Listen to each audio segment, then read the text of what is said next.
L'ho vista alla stazione di Bologna, era carina e tutta da guardare, coi tacchi a spillo e con la minigonna ed un accento un po' settentrionale.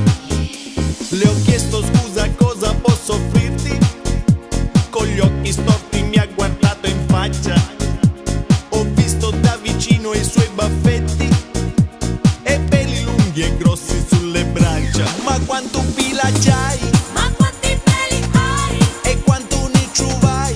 E quanti ne trovai? Ogni mattina all'alba toglievo un po' di barba ed ogni mezz'oretta usava la pinzetta. Ho preso a volo il primo treno espresso per ritornare nella Sicilia mia. Fra tutte le ragazze la più cesso doveva capitare proprio a mia. Vicino alla stazione di Messina ne ho conosciuta un'altra assai formosa.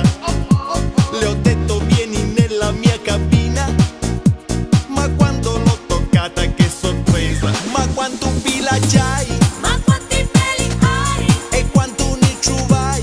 E quanti ne trovai? Se gli toccavo il petto sembrava un copriletto, la pelle delle cosce pupazzi di peluche.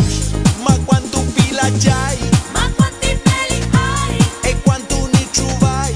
E quanti ne trovai? Ho avuto anche il sospetto che fosse un bel maschietto e al posto del fiorello avesse un gran pisello.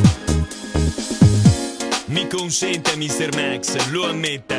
Lei sta cercando il pelo nell'uomo. Ma no, cavaliere, non è vero. Io non ci sto. E manco io.